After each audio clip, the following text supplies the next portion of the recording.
Hello friends, आप सभी का इस YouTube channel exam time IQ पे स्वागत है। आज है 12 जुलाई 2020 और 12 जुलाई के करंट अफेयर्स में आप सभी के लिए इस वीडियो के माध्यम से लेके उपस्थित हूँ। आप सभी इस पूरे वीडियो को ध्यान से देखिए, क्योंकि मैं प्रत्येक प्रश्न का आप सभी को एक एक कर डिटेल में आंसर बताऊंगा। और इसी वीडियो के अंत में आप सभी से एक प्रश्न भी पूछूंगा। वह प्रश्न पिछले वीडियो से होगा, तो आप सभी उस प्रश्न का उत्तर हमें कॉमेंट बॉक्स के माध्यम से दीजिएगा। और हाँ, जो भी फ्रेंड्स अभी तक चैनल एग्जाम टाइम IQ को सब्सक्राइब नहीं किए हैं तो कृपया सब्सक्राइब भी कर लें। फ्रेंड्स, मैं आप सभी के लिए इस चैनल के माध्यम से प्रतिदिन करंट अफेयर्स वीडियो ला रहा हूँ और आगे भी लाता रहूँगा, जिससे कि आपके आगामी अपकमिंग एग्जाम्स के लिए बहुत ही बेनिफिशियल होगा। तो आइए आज का पहला प्रश्न देखते हैं। विश्व जनसंख्या दिवस कब मनाया जाता है? आज का पहला प्रश्न है, विश्व जनसंख्या दिवस वर्ल्ड पॉपुलेशन डे कब मनाया जाता है? यह दिवस प्रत्येक वर्ष 11 जुलाई को मनाया जाता है और इस वर्ष 2020 का थीम है how to safeguard the health and right of women and girls now. How to safeguard the health and rights of women and girls now world population day 2020 का थीम है। अब हम क्यों मनाते हैं इसे, समझते हैं अब इसे डिटेल में। तो विश्व जनसंख्या दिवस मनाकर हम सभी बढ़ती आबादी से संबंधित बातों पर जागरूकता बढ़ाते हैं। विश्व जनसंख्या दिवस मनाने का अन्य उद्देश्य भी है, जैसे लिंग समानता, लिंग भेद, परिवार नियोजन आदि समस्याओं पर लोगों को जागरूक करना। इसी के लिए हम सभी विश्व जनसंख्या दिवस मनाते हैं। और विश्व जनसंख्या दिवस सबसे पहली बार सन 1989 में संयुक्त राष्ट्र विकास कार्यक्रम UNDP के द्वारा मनाया गया था। अब देखते हैं अगला प्रश्न। दूसरा प्रश्न है, किसने घोषणा की है कि देश के विभिन्न हिस्सों में मछली क्रोयो बैंक की स्थापना की जाएगी? कौन सी बैंक? तो मछली क्रोयो बैंक। तो यह घोषणा केंद्रीय पशुपालन और डेयरी विकास मंत्री गिरिराज सिंह ने की है। डिटेल में समझते यह क्या है, यह मछली क्रोयो बैंक। तो इस क्रोयो बैंक की स्थापना से मछली किसानों को, मत्स्य किसानों को अपनी मनचाहा प्रजाति के मछली शुक्राणुओं कहीं भी किसी भी जगह से प्राप्त कर सकते हैं। जब भी उनकी इच्छा होगी तो वह मछली शुक्राणुओं को प्राप्त कर सकते हैं इस मछली क्रोयो बैंक के। इस क्रोयो बैंक की स्थापना नेशनल फिशरीज डेवलपमेंट बोर्ड और national bureau of fish genetic resource मिलकर करेगी। देखते हैं अब अगला प्रश्न।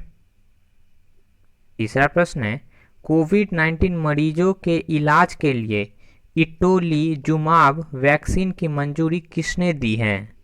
कौन सी वैक्सीन है? तो इटोलीजुमाब। तो इस वैक्सीन की मंजूरी DCGI ने दी है। DCGI का फुल फॉर्म है drug controller general of India.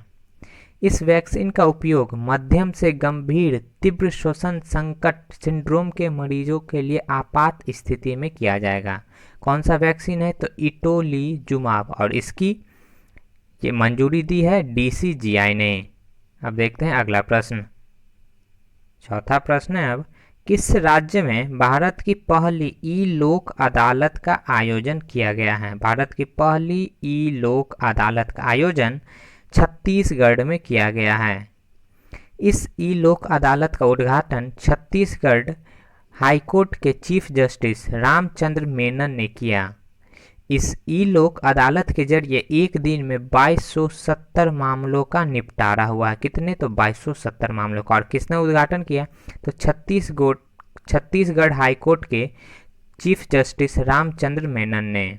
और छत्तीसगढ़ की राजधानी है रायपुर। छत्तीसगढ़ का भी मुख्यमंत्री हैं भूपेश बघेल और छत्तीसगढ़ का भी राज्यपाल हैं अनुसुईया उइके। देखते हैं अब आगे अगला प्रश्न। पांचवा प्रश्न है, अब राजकिरण राय का कार्यकाल किस बैंक के CEO चीफ एग्जीक्यूटिव ऑफिसर के रूप में 2 साल के लिए बढ़ाया गया है? किनका? तो राजकिरण राय। अब किस बैंक के? तो यूनियन बैंक के CEO होंगे। अगले 2 साल के लिए इन्हें विस्तार मिला है। और अब राजकिरण राय का कार्यकाल 31 मई 2022 को समाप्त हुआ। कब? तो 31 मई 2022 को। इसलिए बढ़ाया गया है क्योंकि इसी साल अप्रैल महीने में यूनियन बैंक का आंध्रा बैंक और कॉरपोरेशन बैंक का मर्जर कर दिया गया था। इसी को देखते हुए राजकिरण राय का कार्यकाल अगले 2 साल के लिए बढ़ाया गया है। और हम बात करें यूनियन बैंक की। यूनियन बैंक का हेडक्वार्टर मुंबई में है और यूनियन बैंक की स्थापना हुई थी 1919 ईस्वी में। देखते हैं अब अगला प्रश्न। छठा प्रश्न है, हॉकी इंडिया के कार्यकारी अध्यक्ष के रूप में किन्हें नियुक्त किया गया है? तो हॉकी इंडिया के कार्यकारी अध्यक्ष होंगे अब ज्ञानेंद्रो निंगबोम। क्या नाम है? तो ज्ञानेंद्रो निंगबोम हॉकी इंडिया के कार्यकारी अध्यक्ष होंगे। निंगबोम ने मोहम्मद मुश्ताक अहमद का स्थान लिया है। इससे पहले मोहम्मद मुश्ताक अहमद है, उन्होंने इस्तीफा दे दिया और अब नए कार्यकारी अध्यक्ष होंगे ज्ञानेंद्रो निंगबोम। और किसके? तो हॉकी इंडिया के। हॉकी इंडिया की स्थापना 2009 में हुई थी। हॉकी इंडिया का हेडक्वार्टर न्यू दिल्ली में है। देखते हैं अब अगला प्रश्न। सातवां प्रश्न है, डीआरडीओ ने आकाश मिसाइल के लिए किसके साथ लाइसेंस एग्रीमेंट पर हस्ताक्षर किए हैं? तो अभी हाल ही में डीआरडीओ ने बीडीएल के साथ लाइसेंस एग्रीमेंट पर हस्ताक्षर किए हैं, भारत डायनामिक्स लिमिटेड। डिटेल में समझते हैं अभी से। तो भारत डायनामिक्स लिमिटेड ने आकाश मिसाइल हथियार प्रणाली के लिए डीआरडीओ के defence research and development laboratory, DRDO का एक अंग है डीआरडीएल जिसका नाम है defence research and development laboratory, इसी के साथ लाइसेंस एग्रीमेंट और ट्रांसफर ऑफ टेक्नोलॉजी पर हस्ताक्षर किए हैं। और किसके लिए? तो आकाश मिसाइल के लिए। आकाश मिसाइल के विषय में भी हमें जानना बहुत ज़रूरी है। तो आकाश मिसाइल भारत में निर्मित पहली मध्यम श्रेणी की सतह से हवा में मार करने वाली मिसाइल है।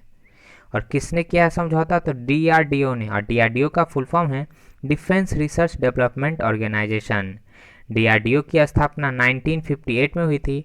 डीआरडीओ का हेडक्वार्टर न्यू दिल्ली में है और डीआरडीओ के अभी प्रमुख हैं जी सतीश रेड्डी। और किसने किया है? तो बीडीएल ने, भारत डायनामिक्स लिमिटेड। बीडीएल का हेडक्वार्टर हैदराबाद में है और बीडीएल की स्थापना 1970 में हुई थी। अब देखते हैं अगला प्रश्न। आठवां प्रश्न है अब, कुशल लोगों के लिए आजीविका खोजने में मदद करने हेतु असीम पोर्टल किसने लॉन्च किया है? तो अभी असीम पोर्टल एमएसडीई के द्वारा लॉन्च किया गया है। एमएसडीई का फुल फॉर्म है ministry of skill development and entrepreneurship. और एमएसडीई के अभी मंत्री हैं महेंद्र नाथ पांडे और इन्होंने ही असीम पोर्टल लॉन्च किया है। और असीम का फुल फॉर्म है आत्मनिर्भर स्किल एम्प्लॉयर मैपिंग। क्या है? तो आत्मनिर्भर स्किल्ड एम्प्लॉयर मैपिंग असीम का फुल फॉर्म है। और किस लिए लॉन्च किया गया है? तो लोगों, कुशल लोगों, स्किल लोगों के लिए आजीविका खोजने में मदद करेगा यह असीम पोर्टल। ये था आज का हमारा करंट अफेयर्स क्वेश्चन। अब देखते हैं आप सभी के लिए मैंने जो कल प्रश्न पूछा था उसका आंसर। कल मैंने आपसे से प्रश्न किया था, सरकारी जमीनों की सुरक्षा हेतु किस राज्य सरकार ने ब्लूइस लॉन्च किया है? तो ओडिशा राज्य सरकार ने ब्लूइस लॉन्च किया है। Option number C is the right option. और ब्लूइस का फुल फॉर्म है Bhubaneswar land use intelligence wave. यह एक जियो टैग्ड प्रणाली है जो मोबाइल और वेब आधारित है। इसके मदद से सरकारी जमीन की निगरानी की जाएगी। और उड़ीसा इस तरह से देश का पहला राज्य बन गया है जो सरकारी जमीनों की देखभाल के लिए एआई और अंतरिक्ष प्रौद्योगिकी का इस्तेमाल करेगा। किसके? तो ब्लूइस। और ब्लूइस का फुल फॉर्म है Bhubaneswar land use intelligence system. अब देखते हैं आप सभी के लिए आज का प्रश्न। आज का प्रश्न है, मध्य प्रदेश में निर्मित एशिया के सबसे बड़े सौर ऊर्जा परियोजना का उद्घाटन किसने किया? आप सभी को इस प्रश्न का उत्तर हमें कमेंट बॉक्स के माध्यम से देना है। आप सभी को आज का यह पूरा वीडियो देखने के लिए बहुत बहुत धन्यवाद। आपको यह वीडियो अच्छा लगा हो, आपके लिए नॉलेजेबल है, तो आप अपने तरफ से एक चैनल को लाइक कर दें और यदि अब तक चैनल को सब्सक्राइब नहीं किया है तो सब्सक्राइब भी कर दें। और फ्रेंड्स, मैंने आप सभी के लिए डिस्क्रिप्शन बॉक्स में लिंक दे रखा है व्हाट्सएप ने फेसबुक और इंस्टाग्राम अकाउंट का। आप सभी उस लिंक पे क्लिक करें और उस फेसबुक और इंस्टाग्राम अकाउंट को फॉलो कर लें, क्योंकि मैं फेसबुक और इंस्टाग्राम के माध्यम से आप सभी के लिए प्रतिदिन करंट अफेयर्स पे क्विज अपडेट करता हूं। तो आप सभी उस क्विज में पार्टिसिपेट करें जिससे कि आपके अपकमिंग एग्जाम के लिए बहुत ही बेनिफिशियल होगा। That's all from today. Thank you.